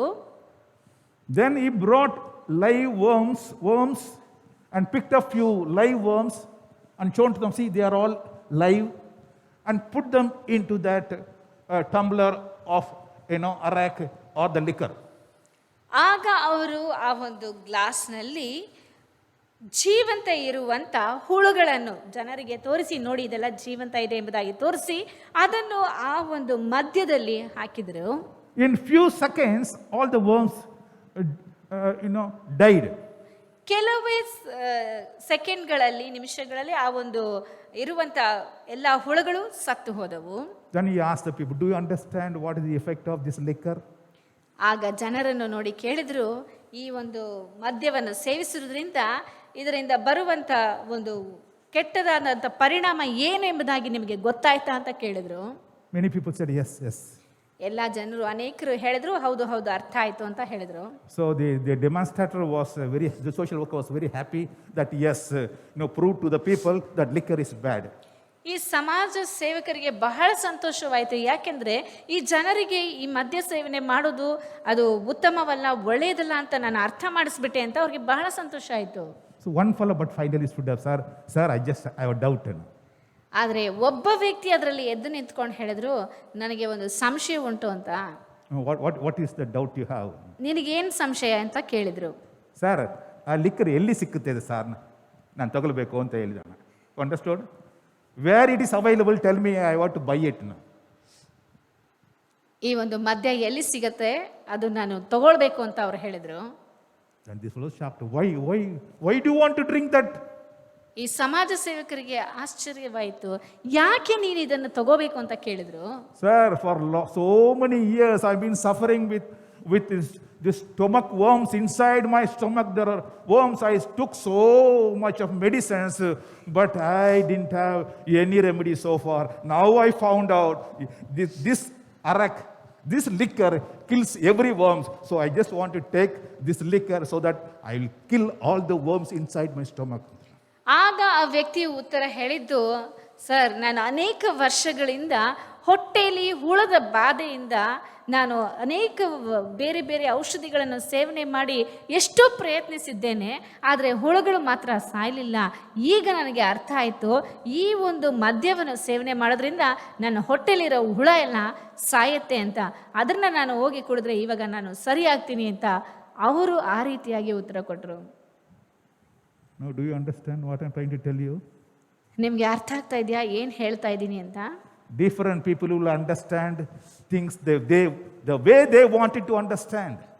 ಬೇರೆ ಬೇರೆ ವ್ಯಕ್ತಿಗಳು ತಮ್ಮದೇ ಆದಂಥ ರೀತಿಯಲ್ಲಿ ಅವರು ಒಂದೇ ವಿಷಯವನ್ನು ಅರ್ಥ ಮಾಡಿಕೊಳ್ತಾರೆ. So when you are dealing with different people, you must understand who that fellow is. So accordingly, you have to deal with them. ನಾವು ಬೇರೆ ಬೇರೆ ವ್ಯಕ್ತಿಗಳೊಂದಿಗೆ ಸಂಪರ್ಕವನ್ನು ಇಟ್ಟುಕೊಳ್ಳುವಂಥ ಸಮಯದಲ್ಲಿ ಅವರು ಯಾರು, ಅವರೊಂದಿಗೆ ಹೇಗೆ ಸಂಪರ್ಕ ಮಾಡಿಕೊಳ್ಳಬೇಕು ಎಂಬುದಂತ ಒಂದು ತಿಳುವಳಿಕೆಯು ನಮ್ಮಲ್ಲಿ ಕಾಣಲ್ಪಡಬೇಕು. If you are dealing with your family members, deal differently. If you are dealing with outsiders, deal differently. If you are dealing with some foreigners, deal differently. If you are dealing with different caste people, different religion people, understand who they are. And you have to talk, you have to act accordingly. You cannot apply the same logic everywhere. ನೀವು ಎಲ್ಲ ಕಡೆಗಳಲ್ಲಿಯೂ ಒಂದೇ ರೀತಿಯಾಗಿ ವರ್ತಿಸುವುದಕ್ಕೆ ಸಾಧ್ಯವಿಲ್ಲ. ನಿಮ್ಮ ಕುಟುಂಬದ ಸದಸ್ಯರೊಂದಿಗೆ ಮಾತಾಡುವಾಗ, ಅವರೊಂದಿಗೆ ವರ್ತಿಸುವಾಗ ಅವರಿಗೆ ಬೇಕಾದಂಥ ರೀತಿಯಲ್ಲಿ, ಅವರಿಗೆ ತಕ್ಕಂಥ ರೀತಿಯಲ್ಲಿ, ನೆರೆಹೊರೆಯವರೊಂದಿಗೆ ಅವರಿಗೆ ತಕ್ಕಂಥ ರೀತಿಯಲ್ಲಿ, ಮತ್ತು ಸ್ನೇಹಿತರೊಂದಿಗೆ ಅವರಿಗೆ ಯಾವ ರೀತಿಯಾಗಿ ಮಾತಾಡಬೇಕು ಆ ರೀತಿಯಾಗಿ, ಮತ್ತು ನಮ್ಮ ಹೊರ ದೇಶದವರು, ವಿದೇಶಿಯವರೊಂದಿಗೆ, ಮತ್ತು ಬೇರೆ ಇರುವಂಥ ಜನರೊಂದಿಗೆ, ಬೇರೆ ಜನಾಂಗದವರೊಂದಿಗೆ, ಬೇರೆ ಜಾತಿಯವರೊಂದಿಗೆ ಮಾತನಾಡುವಾಗ ಯಾವ ರೀತಿಯಾಗಿ ಮಾತಾಡಬೇಕು ಎನ್ನುವಂಥ ತಿಳುವಳಿಕೆಯು ನಮ್ಮಲ್ಲಿ ಕಾಣಲ್ಪಡಬೇಕು. We require the spirit of understanding to deal with the different people, to understand the minds of the different people. ನಾವು ಬೇರೆ ಬೇರೆ ರೀತಿಯಾದಂಥ ವ್ಯಕ್ತಿಗಳೊಂದಿಗೆ ಸಂಪರ್ಕವನ್ನು ಮಾಡುವುದರಿಂದ ಅವರ ಮನಸ್ಸನ್ನು ಅರ್ಥ ಮಾಡಿಕೊಳ್ಳುವುದಕ್ಕೆ ನಮಗೆ ತಿಳುವಳಿಕೆಯ ಆತ್ಮನ ಅವಶ್ಯಕತೆ ಇದೆ. A policeman cannot deal with his family members the way he deals with the criminals in the police station. Police ಆಗಿರುವಂಥ ವ್ಯಕ್ತಿಯು ಪೊಲೀಸ್ ಸ್ಟೇಷನ್ನಲ್ಲಿ ಇರುವಂಥ ವ್ಯಕ್ತಿಗಳೊಂದಿಗೆ ಆತನು ಯಾವ ರೀತಿಯಾಗಿ ವರ್ತಿಸುತ್ತಾನೋ ಅದೇ ರೀತಿಯಾಗಿ ತನ್ನ ಕುಟುಂಬದವರೊಂದಿಗೆ ವರ್ತಿಸಲು ಸಾಧ್ಯವಿಲ್ಲ. That's why in 1 Kings chapter 3 verse 9 it says, Solomon makes an appeal, a prayer to God. He says, so give your servant an understanding mind to govern your people, so I can discern between good and evil. Otherwise, how will I able to govern this great people of yours? I require understanding mind to govern. ನನಗೆ ತಿಳುವಳಿಕೆಯ ಆತ್ಮವು ಬೇಕು ಎಂಬುದಾಗಿ ಸೊಲೊಮೋನನು ಇಲ್ಲಿ ದೇವರಲ್ಲಿ ಪ್ರಾರ್ಥಿಸುವುದನ್ನು 1 ಅರಸುಗಳು 3ನೇ ಅಧ್ಯಾಯ 9ನೇ ವಾಕ್ಯದಲ್ಲಿ ನಾವು ನೋಡುತ್ತೇವೆ.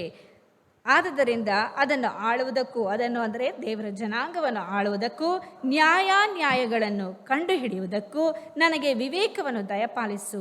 ಈ ಮಹಾ ಜನಾಂಗವನ್ನು ಆಳಲು ಸಮರ್ಥರು ಯಾರು ಎಂದು ಬೇಡಿಕೊಂಡನು. We have to understand different people, how they think, how they act. All the things we require.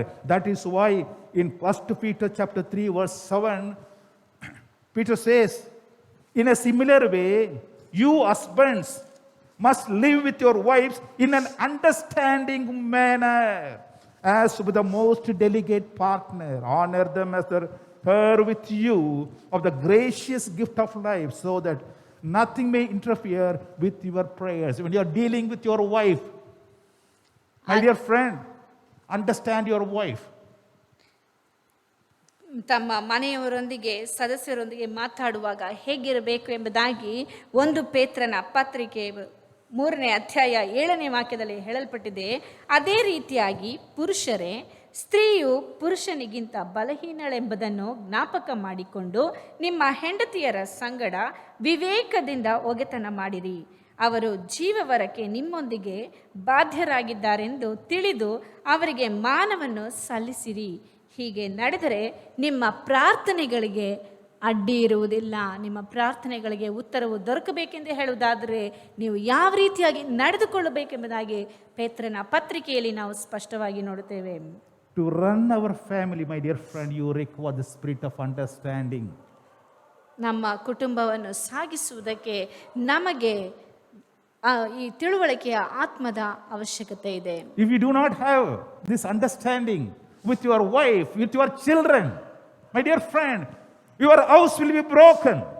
ನಿಮಗೆ ನಿಮ್ಮ ಹೆಂಡತಿ ಮಕ್ಕಳೊಂದಿಗೆ ಈ ರೀತಿಯಾದಂತಹ ತಿಳುವಳಿಕೆಯ ಆತ್ಮನು ಕಾಣದೆ ಹೋದರೆ ನಿಮ್ಮ ಕುಟುಂಬಗಳು ಒಡೆಯಲ್ಪಡುವವು. You cannot expect an euphoric wife all the time, a joyful wife all the time. Sometimes they will be sick, sometimes they will be out of something. And you have to understand what is the situation in the house. ನೀವು ಮನೆಯಲ್ಲಿ ಇರುವಂಥ ಜನರು ಯಾವಾಗಲೂ ನಿಮ್ಮ ಹೆಂಡತಿ ಸಂತೋಷವಾಗಿ ಯಾವಾಗಲೂ ನಿಮ್ಮ ಕೆಲಸವನ್ನು ಮಾಡ್ತಾ ಇರಬೇಕೆಂಬುದಾಗಿ ನೀವು ತಿಳಿದುಕೊಳ್ಳಬಾರದು. ಅವರಿಗೂ ಸಹ ಕೆಲವು ವೇಳೆಗಳಲ್ಲಿ ರೋಗಸ್ಥರಾಗಿರುತ್ತಾರೆ, ಕೆಲವು ವೇಳೆಗಳಲ್ಲಿ ಸಮಯಗಳು ಬೇರೆ ಬೇರೆ ರೀತಿಯಾಗಿ ಕಾಣಲ್ಪಡುವುದರಿಂದ ನೀವು ಮನೆಯ ಪರಿಸ್ಥಿತಿಯನ್ನು ಚೆನ್ನಾಗಿ ಅರ್ಥ ಮಾಡಿಕೊಳ್ಳಬೇಕು. So we require understanding of people. The first spirit of understanding of people is required to deal with people. ಜನರೊಂದಿಗೆ ಸಂಪರ್ಕವನ್ನು ಮಾಡಿಕೊಳ್ಳುವುದಕ್ಕೆ ಅವರನ್ನು ಹೇಗೆ ನಡೆಸಿಕೊಳ್ಳಬೇಕು, ಹೇಗೆ ಅವರೊಂದಿಗೆ ವರ್ತಿಸಿಕೊಳ್ಳಬೇಕು ಎಂಬುದಾಗಿ ತಿಳಿದುಕೊಳ್ಳುವುದಕ್ಕೆ ನಮಗೆ ಜನರ ಆತ್ಮಗಳನ್ನು, ಅವರ ಮನಸ್ಸನ್ನು ಅರ್ಥ ಮಾಡಿಕೊಳ್ಳುವಂತ ತಿಳುವಳಿಕೆಯ ಆತ್ಮದ ಅವಶ್ಯಕತೆ ಇದೆ. The second one is the spirit of understanding time.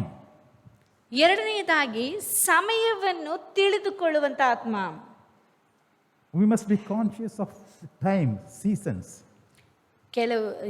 ನಾವು ಸಮಯ ಕಾಲಗಳನ್ನು ಅರ್ಥ ಮಾಡಿಕೊಳ್ಳುವಂತವರಾಗಿ ಕಾಣಲ್ಪಡಬೇಕು. Not all the time everything will be smooth. There are times that we have to do certain things. ಎಲ್ಲ ಸಮಯಗಳಲ್ಲಿಯೂ ಎಲ್ಲ ಕಾರ್ಯಗಳು ಸುಗಮವಾಗಿ ನಡೆಯುತ್ತದೆ ಎಂಬುದಾಗಿ ಹೇಳುವುದಕ್ಕೆ ಸಾಧ್ಯವಿಲ್ಲ. In the winter season, you have to have coat. Maybe you have warm cloth you required, but in summer, we don't put that warm cloth. We put a very, very thin, which doesn't affect your body. You require such a cotton shirt and cotton pants like that only.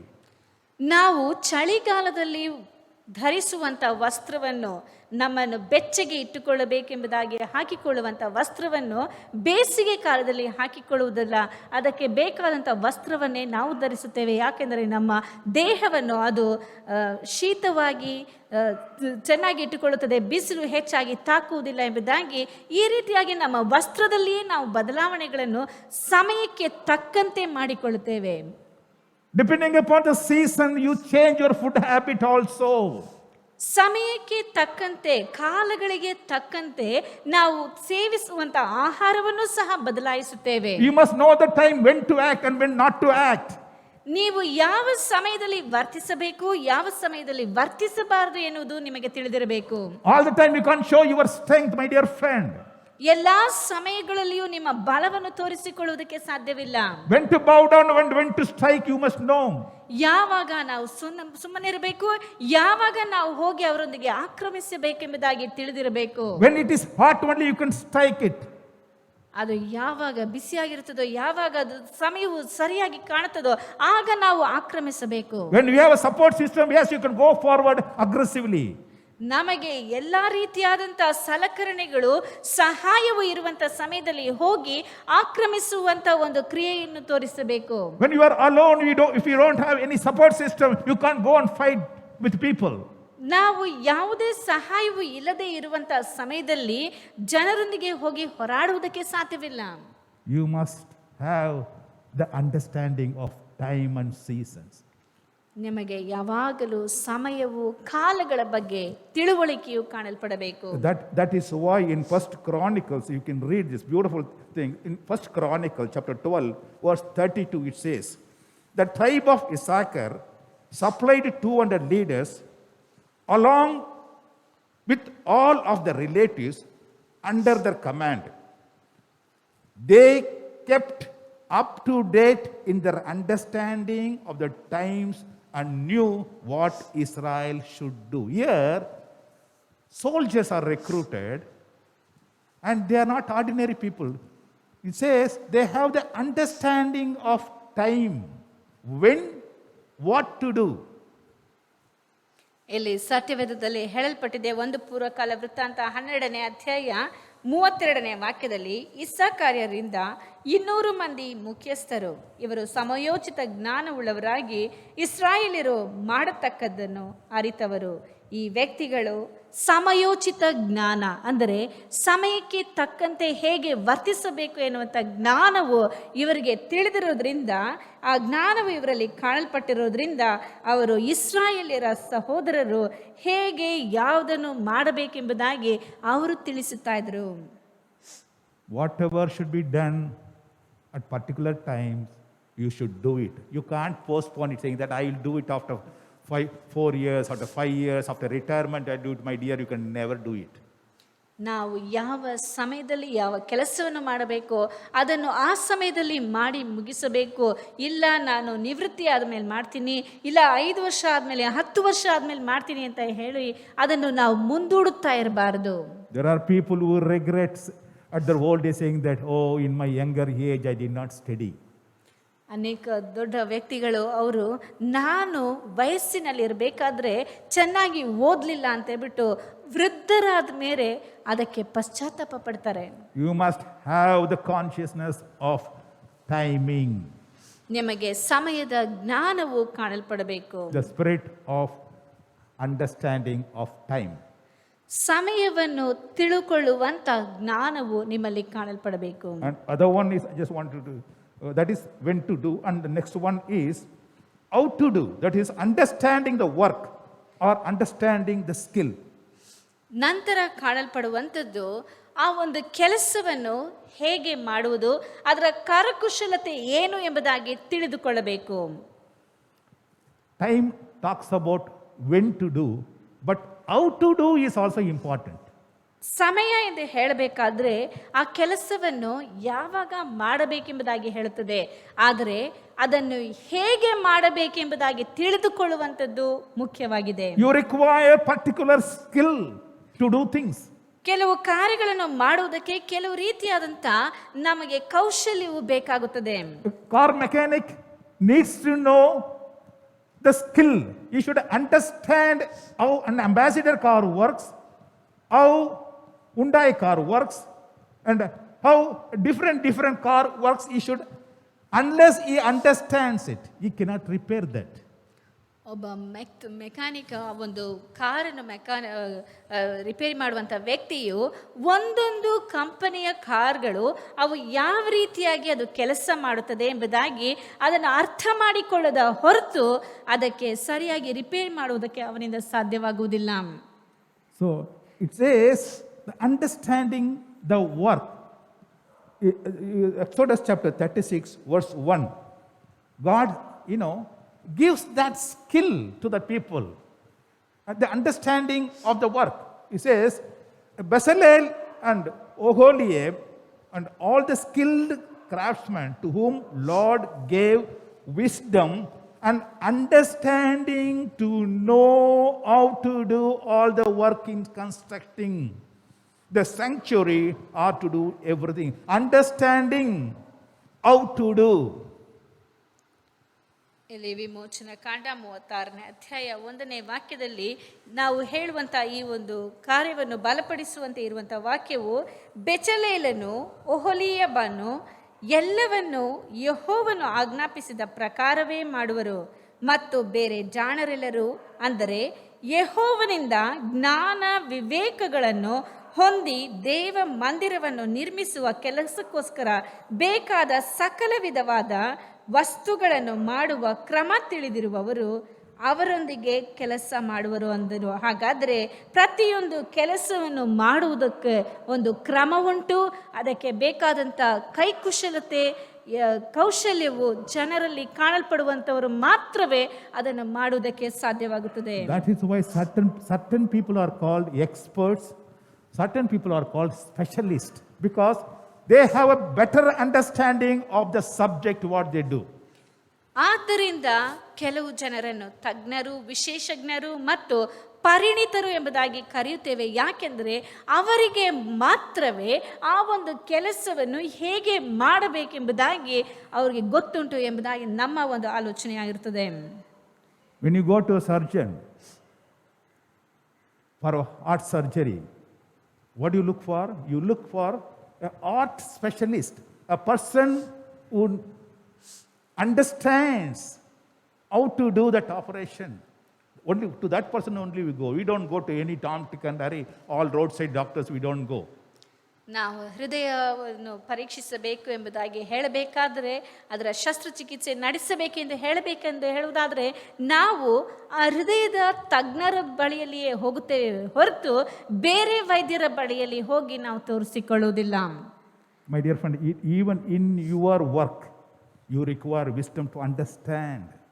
If there is a car mechanic, or a doctor, or a lawyer, anything, whatever subject you are into it, you require understanding to understand the subject. ಪ್ರೀತಿಯುಳ್ಳ ಸ್ನೇಹಿತರೆ, ನೀವು ಮಾಡುವಂಥ ಪ್ರತಿಯೊಂದು ಕೆಲಸಗಳಲ್ಲಿಯೂ, ಒಂದು ವೇಳೆ car mechanic ಆಗಿರ್ಬೋದು, ಬೇರೆ ಯಾವುದೇ ಒಂದು ವೃತ್ತಿಯನ್ನು ನೀವು ಅನುಸರಿಸುವವರಾಗಿದ್ದರೂ ಸಹ ಪ್ರತಿಯೊಂದರಲ್ಲಿಯೂ ಅದನ್ನು ಹೇಗೆ ಮಾಡಬೇಕು ಎನ್ನುವಂಥ ಒಂದು ಜ್ಞಾನವು, ಆ ಒಂದು ಅದರಲ್ಲಿ ವಿಶೇಷತೆಯು ನಿಮ್ಮಲ್ಲಿ ಕಾಣಲ್ಪಡಬೇಕು. And God gives gifts of understanding to certain people in a certain areas. ಕೆಲವು ಸ್ಥಳಗಳಲ್ಲಿ ದೇವರು ಕೆಲವು ಜನರಿಗೆ ಕೆಲವು ವಿಷಯಗಳಲ್ಲಿ ಅದನ್ನು ಅರ್ಥ ಮಾಡಿಕೊಳ್ಳುವಂತ ವಿಶೇಷವಾದಂತ ಜ್ಞಾನವನ್ನು ದೇವರು ಕೊಡ್ತಾನೆ. The fourth one is understanding all kinds of dreams. ನಾಲ್ಕನೆಯದಾಗಿ ಎಲ್ಲಾ ರೀತಿಯಾದಂತ ಕನಸುಗಳನ್ನು ಅರ್ಥ ಮಾಡಿಕೊಳ್ಳುವಂತ ಜ್ಞಾನ. That we read in Daniel chapter 1 verse 17. Daniel chapter 1 verse 17 says, as for these four young men, God gave them knowledge, aptitude for learning, wisdom. Daniel also could understand all kinds of visions and dreams. All kinds of visions and dreams. There's a special gift. It's a gift of understanding God gives to his people. ದೇವರು ತನ್ನ ಜನರಿಗೆ ಕೊಡುವಂತ ವಿಶೇಷವಾದಂತ ಒಂದು ಅರಿತುಕೊಳ್ಳುವಂಥ ತಿಳುವಳಿಕೆಯನ್ನು ಕುರಿತಾಗಿ ದಾನಿಯೇಲನ ಪುಸ್ತಕ 1ನೇ ಅಧ್ಯಾಯ 17ನೇ ವಾಕ್ಯದಲ್ಲಿ ನೋಡುತ್ತೇವೆ. ಹೀಗಿರಲು ದೇವರು ಆ 4 ಮಂದಿ ಯುವಕರಿಗೆ ಸಕಲ ಶಾಸ್ತ್ರಗಳಲ್ಲಿಯೂ ವಿದ್ಯೆಗಳಲ್ಲಿಯೂ ಜ್ಞಾನ ವಿವೇಕಗಳನ್ನು ದಯಪಾಲಿಸಿದನು. ದಾನಿಯೇಲನು ಸಮಸ್ತ ಸ್ವಪ್ನಗಳನ್ನು ದಿವ್ಯ ದರ್ಶನಗಳನ್ನು ಗ್ರಹಿಸುವುದರಲ್ಲಿ ಪ್ರವೀಣನಾದನು. ಗ್ರಹಿಸುವುದು ಮಾತ್ರವಲ್ಲದೆ ಆತನ ಗ್ರಹಿಕೆಯಲ್ಲಿಯೇ ಕನಸಿನ ಅರ್ಥವನ್ನು ತಿಳಿಸುವಂತ ಆ ಒಂದು ಕನಸನ್ನು ಅರ್ಥ ಮಾಡಿಕೊಳ್ಳುವುದು, ಅದರಲ್ಲಿ ಆತನು ಪ್ರವೀಣನಾದನು, ಅಂದರೆ ವಿಶೇಷ ವ್ಯಕ್ತಿಯಾದನು, ಅದರಲ್ಲಿ ತಜ್ಞನಾದನು. ಯಾವ ರೀತಿಯಾಗಿ ಆಂಗ್ಲ ಭಾಷೆಯಲ್ಲಿ ಸ್ಪೆಷಲಿಸ್ಟ್ ಎಂದು ಹೇಳ್ತೇವೋ ಆ ರೀತಿಯಾಗಿ ಆತನು ತಜ್ಞನಾದನು ಎಂಬುದಾಗಿ ನೋಡುತ್ತೇವೆ. Many of us day in day out we dream, but do you understand the meaning of it? ನಾವು ಪ್ರತಿನಿತ್ಯ ಕೆಲವು ಕಾರ್ಯಗಳನ್ನು ಮಾಡ್ತೇವೆ, ಅದರಲ್ಲಿ ನಾವು ಅದನ್ನು ಅರ್ಥ ಮಾಡಿಕೊಳ್ಳುತ್ತೇವಾ ಎನ್ನುವಂಥದ್ದು ಆ ತಿಳುವಳಿಕೆಯು ನಮ್ಮಲ್ಲಿ ಇದೆಯಾ? God gifted this spirit of understanding of dreams to Joseph also. That is why he became the second in command in Egypt. ದೇವರು ದಾನಿಯೇಲನಿಗೆ ಎಲ್ಲ ರೀತಿಯಾದಂಥ ಕನಸುಗಳನ್ನು ಅರ್ಥ ಮಾಡಿಕೊಂಡು ಅದನ್ನು ತರ್ಜುಮೆ ಮಾಡುವಂಥ ಒಂದು ಜ್ಞಾನವನ್ನು ದಾನಿಯೇಲನಿಗೆ ಕೊಟ್ಟಿದ್ದರಿಂದಲೇ ಐಗುಪ್ತ ದೇಶದಲ್ಲಿಯೇ ರಾಜನಿಗೆ 2ನೆಯ ಸ್ಥಾನದಲ್ಲಿ ದಾನಿಯೇಲನು ಕಾಣಲ್ಪಟ್ಟನು. Wisdom has built her house with 7 pillars, and the second pillar is the spirit of understanding. ಜ್ಞಾನವೆಂಬಾಕೆಯು ತನ್ನ ಮನೆಯನ್ನು third pillar, yeah. 7 ಸ್ತಂಭಗಳ ಮೇಲೆ ತನ್ನ ಮನೆಯನ್ನು ಕಟ್ಟುತ್ತಾಳೆ. ಅದರಲ್ಲಿ 3ನೆಯ ಒಂದು ಸ್ತಂಭವೇ ತಿಳುವಳಿಕೆಯ ಆತ್ಮವು. And this understanding is very, very important, because the last one which I want to tell you is, you must understand who you are, and you must know who God is. Unless you know who you are and who the God is, everything is a waste in this life. ನೀವು ಮೊಟ್ಟ ಮೊದಲನೇದಾಗಿ ಇಲ್ಲಿ ಹೇಳಲ್ಪಡುವಂಥ ಮತ್ತೊಂದು ತಿಳುವಳಿಕೆಯ ಆತ್ಮ ಎಂದು ಹೇಳುವುದಾದರೆ, ನೀವು ಯಾರು ಮತ್ತು ನಿನ್ನ ದೇವರು ಯಾರು ಎಂಬುದಾಗಿ ನೀನು ತಿಳಿದುಕೊಳ್ಳಬೇಕು. ಇದೆರಡೂ ನೀನು ತಿಳಿದುಕೊಳ್ಳದ ಹೊರತು ಬೇರೆ ಎಲ್ಲವೂ ನಿನ್ನ ಜೀವಿತದಲ್ಲಿ ವ್ಯರ್ಥವೇ ಸರಿ. Matthew chapter 16 verse 26 says, "For what does it profit a man if he gains the whole world and loses his own soul?" ಮತ್ತಾಯನು ಬರೆದ ಸುವಾರ್ತೆ 16ನೇ ಅಧ್ಯಾಯ 26ನೇ ವಾಕ್ಯದಲ್ಲಿ ಹೇಳುತ್ತದೆ, ಒಬ್ಬ ಮನುಷ್ಯನು ಲೋಕವನ್ನೆಲ್ಲ ಸಂಪಾದಿಸಿಕೊಂಡರೂ ಪ್ರಾಣ ನಷ್ಟಪಟ್ಟರೆ ಅವನಿಗೆ ಪ್ರಯೋಜನವೇನು? If he doesn't understand what is the value of his soul, ಅವನು ತನ್ನ ಆತ್ಮದ ಒಂದು ಪ್ರಯೋಜನವೇನು ಎಂಬುದಾಗಿ ಅರ್ಥ ಮಾಡಿಕೊಳ್ಳದ ಹೊರತು, if he doesn't have the understanding that who he is, ಆತನ ಯಾರು ಎನ್ನುವಂತ ಒಂದು ಜ್ಞಾನವು ತಿಳುವಳಿಕೆಯು ಆತನಿಗೆ ಇಲ್ಲದೆ ಹೋದ್ರೆ, and who can redeem his soul, ಆತನ ಒಂದು ಆತ್ಮವನ್ನು ಬಿಡಿಸುವಂತವನ ಯಾರು ಎಂಬುದಾಗಿ ತಿಳಿದೇ ಹೋದ್ರೆ, my dear friend, he cannot build his house. ಪ್ರೀತಿಯುಳ್ಳ ಸ್ನೇಹಿತನೇ, ಆತನು ತನ್ನ ಮನೆಯನ್ನು ಕಟ್ಟುವುದಕ್ಕೆ ಸಾಧ್ಯವಾಗುವುದಿಲ್ಲ. There is a story of a beggar. ಒಬ್ಬ ಭಿಕ್ಷುಕನ ಕಥೆಯುಂಟು. Every day he used to take one dirty bowl and go to people for begging. ಆತನು ಪ್ರತಿದಿನ ತನ್ನ ಕೊಳೆಯಾದಂತ ಒಂದು ಪಾತ್ರೆಯನ್ನು ತೆಗೆದುಕೊಂಡು ಹೋಗಿ ಜನರ ಬಳಿಯಲ್ಲಿ ಭಿಕ್ಷೆ ಬೇಡ್ತಾ ಇದ್ದ. And he has never washed that vessel, and it was so dirty, but he uses that for begging food and money, everything in that. Day and day out he uses that. ಆ ಒಂದು ಪಾತ್ರೆಯನ್ನು ಅವನು ಯಾವತ್ತೂ ತೊಳೆದಿರೋದಿಲ್ಲ. ಆದರೆ ಆ ಪಾತ್ರೆಯಲ್ಲಿಯೇ ಆಹಾರವನ್ನು ಭಿಕ್ಷೆ ಬೇಡಿ ತಿನ್ನೋದು ಮತ್ತು ಹಣವನ್ನು ತಗೊಳ್ಳೋದು, ಈ ಕೊಳೆಯ ಪಾತ್ರೆಯಲ್ಲಿ ಆತನು ಎಲ್ಲವನ್ನು ಮಾಡ್ತಾ ಇದ್ದ. One day there was a saint visiting that town, so he went there. So the beggar went to ask that from the saint some favor. With a bowl he went and begged, saying that, "Sir, you give me something."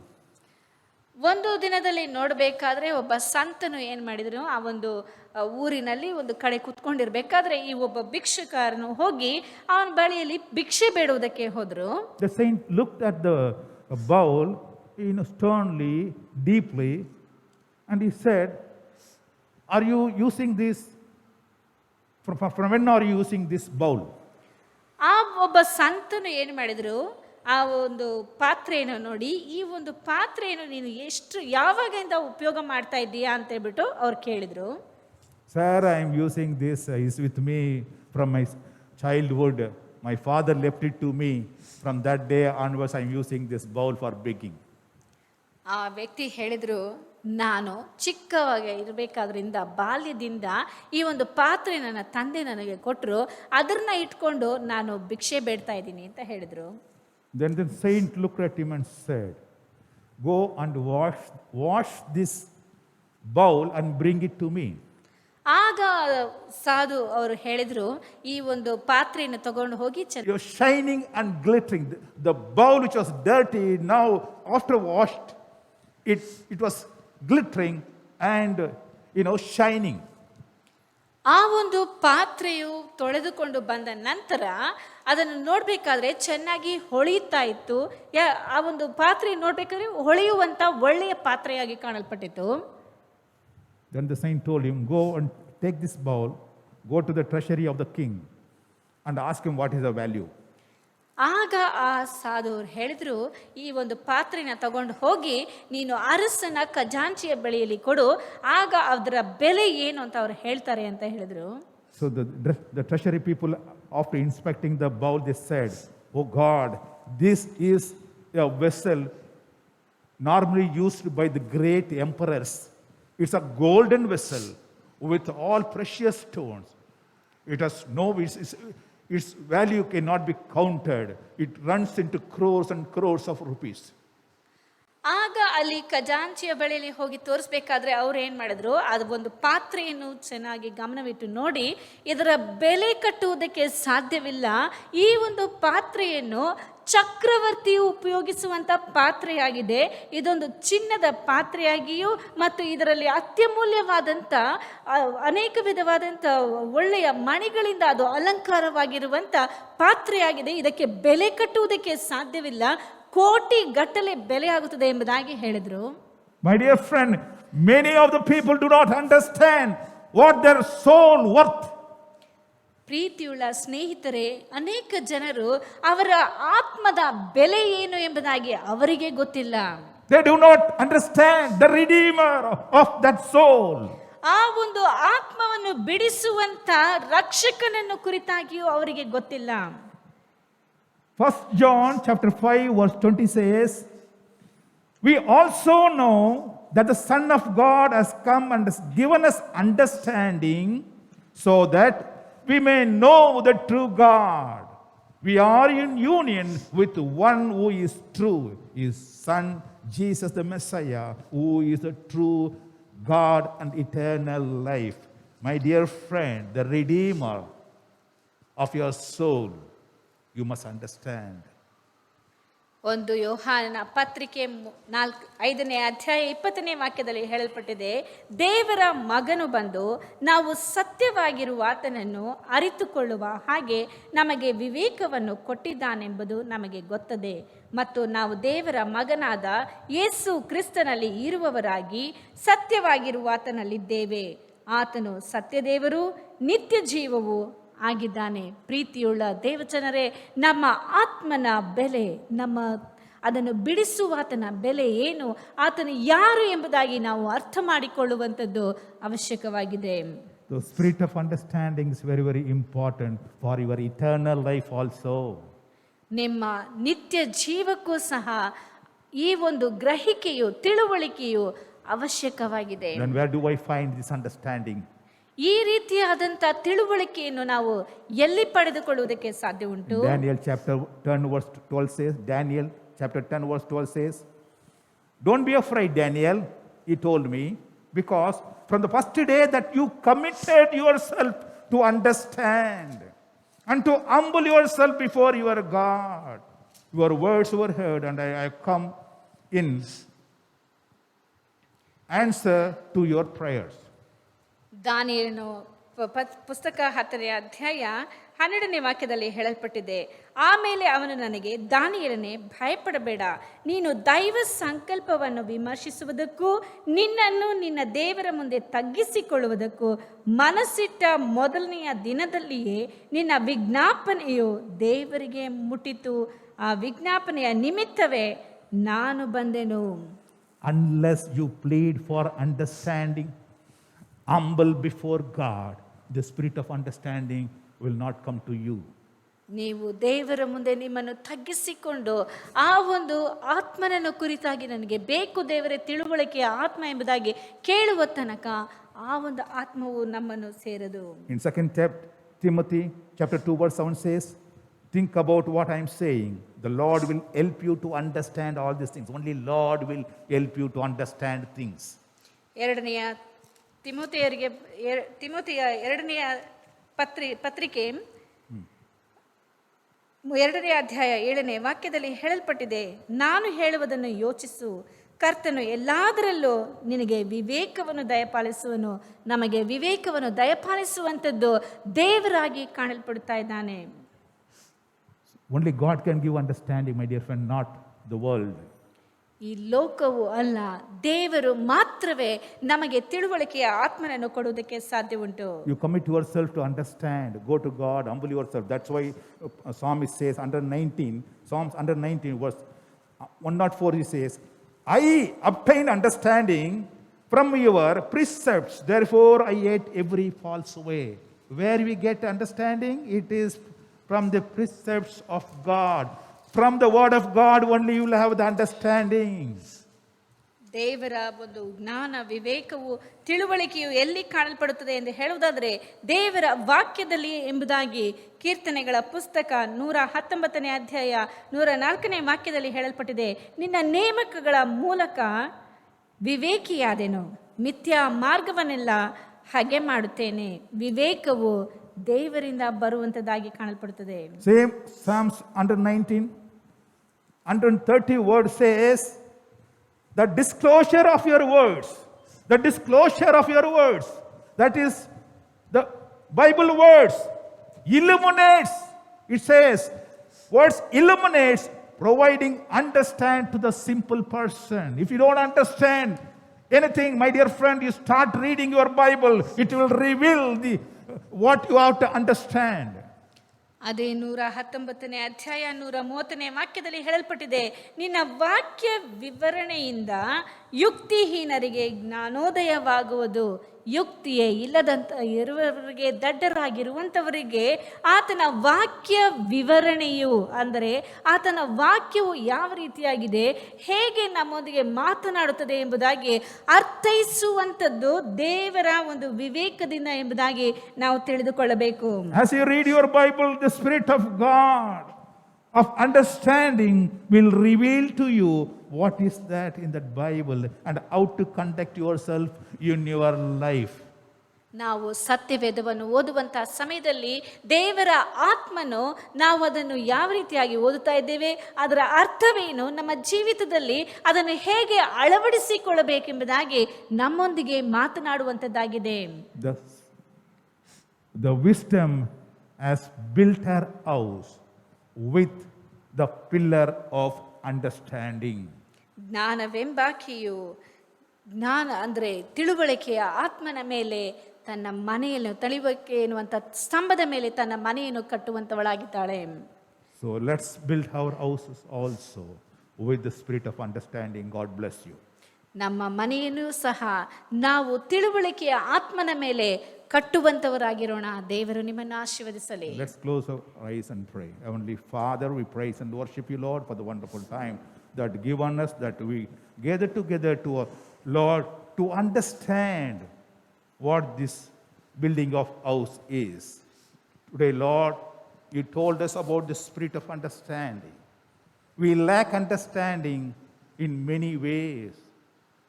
Understanding the people, understanding the time, understanding our subject, our work.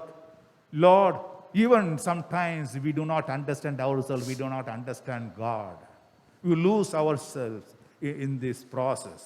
When, Lord, many of us are not able to secure the house, oh Lord Jesus. You said, by understanding one can secure the house. Help us, Lord, to understand more things. Lord, reveal this, let the Spirit of God reveal to us the spirit of understanding. Give us the strength to know you more and more. Bless all your people, Lord, whoever come here and listen, and whoever, Lord, listening through YouTube. Bless everyone with the spirit of understanding. Lord, especially I pray for all the sick people. Help them to come out of the sickness and whatever the problem they are facing on account of that. I pray, oh God, help them, Lord. Redeem them. Lord, remove all the sickness and the problems. Bless everyone. In Jesus' precious name I pray. Amen. Amen. Amen. God bless you all. ದೇವರು ನಿಮ್ಮನ್ನು ಆಶೀರ್ವದಿಸಲಿ.